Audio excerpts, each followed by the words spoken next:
All right, everyone. Review Realm here. In this album review, kind of switch things up a little bit. I think we kind of dwell into something that viewers of the channel probably wouldn't expect us to dwell into. This was recommended to you by you, Sam. Not really a surprising recommendation. I know your music branches out a lot. You listen to a lot of stuff. This is a band most of the world is familiar with anyway, so it's like, why not? My argument here is, in terms of bands that get enough radio play where everyone knows them, I think this is one of my favorites. One of the reasons I did suggest this album was because I rediscovered an album that came out when we were in middle school, and I started playing through the rest of the discography, and this was coming out throughout the year. So, ladies and gentlemen, Gorillaz. Gorillaz. You're probably referring to Demon Days, I'm assuming. Yep, Demon Days. Yep. Flawless.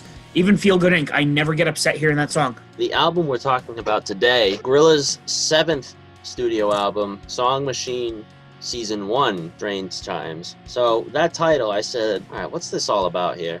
So I guess it's part of a project they're doing, like a web series that's called Song Machine. The album's kind of tied into that, like these episodes that they're doing, and I'm assuming there's going to be another one, seeing as it's called Season 1, probably maybe next year. What they ended up doing with this album was they released song by song, almost like a single, but alongside it, that's why every song is a single on this album. Yeah, because it's part of an episodic series. Okay, I get that.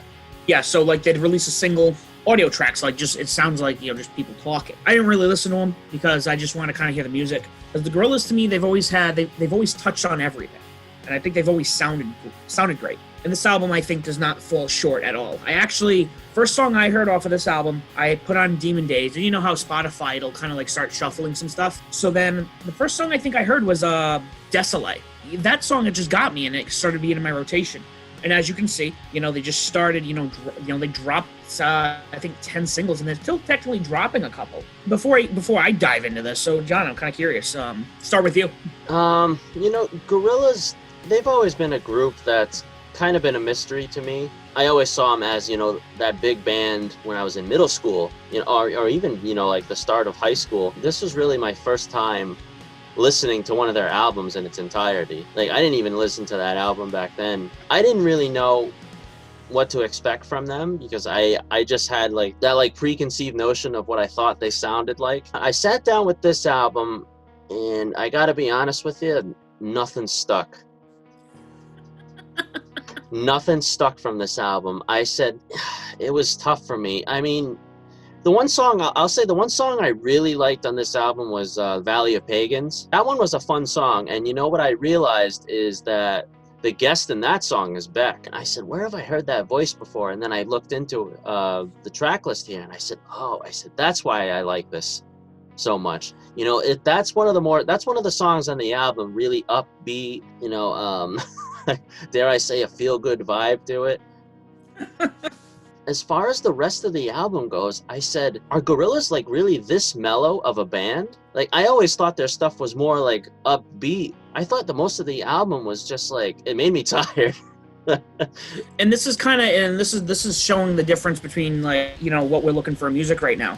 So for someone like me, I'm listening to a lot of more mellow stuff, something that would college rock, as you would maybe call it, like REM. So for me, it kind of almost falls into that. I mean, let's start off. The opening track has Robert Smith of The Cure, Strange Times. Mm-hmm. That one, it just sounded like a Cure song off the bat. I heard his voice, I knew exactly who it was. The album is slowly growing on me more and more. I Valley of the Pagans, Beck, I'm I know that voice. I heard it, great. Pac-Man caught up on me. First, I'm oh, this is kind of just weird, but Desolate is my favorite track. It just kind of sways. That one was a little interesting. I kind of repeated. The other one that I thought was interesting was the Pink Phantom. And that was another one where I said, I've heard this voice before. I said, who is it? Elton John. I said, yep, that's why. Yeah, I saw Elton John was going to be on the album, and I'm wow. I was shocked. I guess he's a big Gorillaz fan, actually. He likes to collaborate. For me, there's a lot of mellow stuff right now I'm listening to. And I think this album, I know it's not going to be for everybody, but it does have a more mellow tone. It's kind of just it's stagnant's not the word I want to use. There is just some songs on there that just definitely can be forgettable. But I mean, the album, there's not a lot of hip-hop albums that we listen to or we go through. And this one, it's a little different.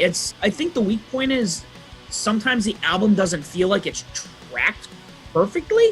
It doesn't seem to flow like some albums do. But I don't think it takes away from some of the songs that I really like on this album. Yeah, I think the biggest thing for me with this album was just how much of a surprise it was to me that I think that the Gorillaz are not what I thought they sounded like. So yeah, this album was a surprise to me, and that I just didn't. There wasn't a lot of energy behind it for me. You also, this is interesting to point out. If you look at the members who write the music for this band, they are all in their 50s. They're just a couple years shy of my parents' own age. You know, it doesn't surprise me that the music kind of mellows out. I think a lot of bands do that as they get older. This is what I need. I need something mellow, a little more relaxed. I put this, for me, this is like good driving music. It's cruise.